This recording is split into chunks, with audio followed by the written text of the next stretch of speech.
शेतकरी श्रीमंत झाला तर देश श्रीमंत होईल या अभियानाअंतर्गत चौगले साहेबांच्या प्लॉटवर आज आपण दुसऱ्यांदा हजर झालोय. आजची तारीख साहेब फक्त किती आहे आजची? 28 ऑक्टोबर 27 ऑक्टोबर 27 ऑक्टोबर 27 ऑक्टोबर 2025. आपली पहिली भेट झाली ती व्हिडिओ आपल्याला बघायला मिळेल 21 तारखेला. आणि आपण जे ट्रीटमेंट सांगितली ते किती दिवसानंतर किती तारखेला झाली? 25 सप्टेंबरला. 25 सप्टेंबर ते 25 ऑक्टोबर 1 महिना आणि वरचे 2 दिवस म्हणजे 32 दिवस आज पूर्ण झाले. बरोबर. हेच गड्डा आपण मागच्या व्हिडिओमध्ये मोजलेला होता. आता व्हिडिओमध्ये त्याला सोडूया. हे मला वाटतंय काय काय बदल झाला, काय काय फरक झाला बघूया.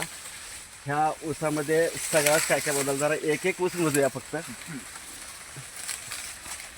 पाला काढूया की म्हणजे मापायला. आता काय काय परिस्थिती आहे बघा. 1 2 3 4 5 6 7 8 9 10 11 12 13 14 15 16 17 18 19 आणि 20 फेरा चालू आहे. आता हे ऊस मोजूया.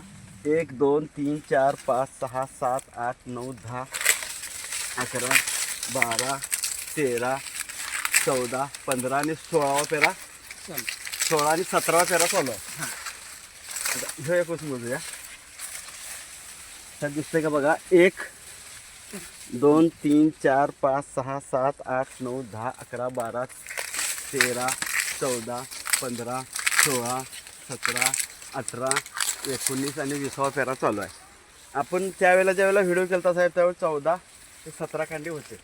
आता 20 भर पेरे आहेत म्हणजे बरोबर 4 पेरे तर आता कमीत कमी वाढले. एका महिन्यामध्ये वाढलेले आहेत. आपण त्यावेळेला पूर्ण प्लॉटचा पाला काढलेला होता बरोबर. आता नवीन आलेला पाला म्हणजे त्याच्यानंतरचा आलेला पाला आहे.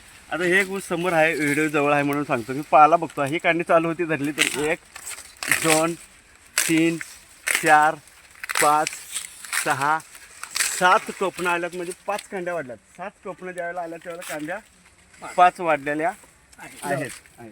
सगळ्यात महत्त्वाची गोष्ट साहेब ह्याचा फायदा शेतकऱ्यांना कसा होतोय बघा. एका महिन्यामध्ये जर 5 फेरे वाढले आपल्याकडे 2-3 महिने ऊस राहणार. 3 महिन्यामध्ये 15 फेरे झाले. एक पेरा 30 ग्रॅमचा साहेब जर कॅल्क्युलेटर काढा व्हिडिओमध्ये काय काय बदल होतो शेतकऱ्यांचा फायदा बघूया. 30 ग्रॅम गुणिले 15 करा. 30 गुणिले 15 किती झालं? 45. अर्धा किलो एक ऊस वाढला. एका एकरमध्ये 40,000 ऊस आहेत. 40,000चा अर्धा किलो एक ऊस जर वाढला तर 20 टन ऊस जास्त झालं. 20 टनाचे साहेब पैसे किती झाले? आमच्या शेट्टी साहेबांनी 3.5 मागितल्यात. 37 मागितल्यात. 3.5 तर मिळतील त्यात काय शंका.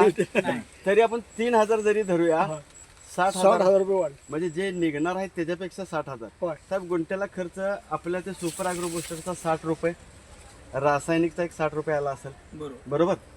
ह्याच्यानंतर आता राहिलेले 2 महिने काय खर्च आहे का? काय नाही. आता काहीच खर्च नाही. आता सोडले की संपला. एकदा सोडलं. आता हा फायदा शेतकऱ्यांच्या ज्या वेळेला लक्षात येईल खरोखर साहेब हा हिशोब बरोबर आहे. तुम्ही आता ह्या मी सांगितलेली ट्रीटमेंट कारंडे साहेबांनी तुम्हाला सांगितली, मी सांगितली, ह्या ट्रीटमेंट बद्दल समाधानी आहे. आता 5 कांड्या तर महिन्यात वाढल्यात. पूर्ण ऊस चांगला झालाय. आपण कीटकनाशक हे तर स्वतः तयार करून फवारलेलं होतं तांबेऱ्याचं गेलेलं आहे. तुम्ही आपल्या भागातल्या महाराष्ट्रातल्या किंवा आपल्या जवळ कर्नाटक आहे शेतकऱ्यांना काय सल्ला देणार? मी साहेबांच्या बद्दल मी पहिला सल्ला देतो. साहेबांनी मातीवर एवढं चांगलं काम केलंय. बरीच वर्ष झालं साहेबांची माती मी आत्तापर्यंत बघतो ना 4 महिन्यात असली माती पहिल्यांदा मी मागच्या समयाला सांगितलेलं होतं. आता एक खतांचे डोसेस मी साहेबांना सांगितले. तर हे बाबत तुम्ही समाधानी आहे तर काय सल्ला देणार इतर शेतकऱ्यांना? काय नाही, हे ॲग्रो बुस्टर वापरायला काहीच अडचण नाही. कमी खर्चामध्ये ज्यादा उत्पन्न घ्यायचं. कमी योग्य पद्धत आहे. आणि रासायनिक खतं सुद्धा एकदम कमी प्रमाणात लागतात. साहेबांचं म्हणणं असं आहे की ॲग्रो बुस्टर वापरण्यात काही अडचण नाही कारण खर्च कमी आहे आणि उत्पादन 100% वाढणार आहे. धन्यवाद साहेब.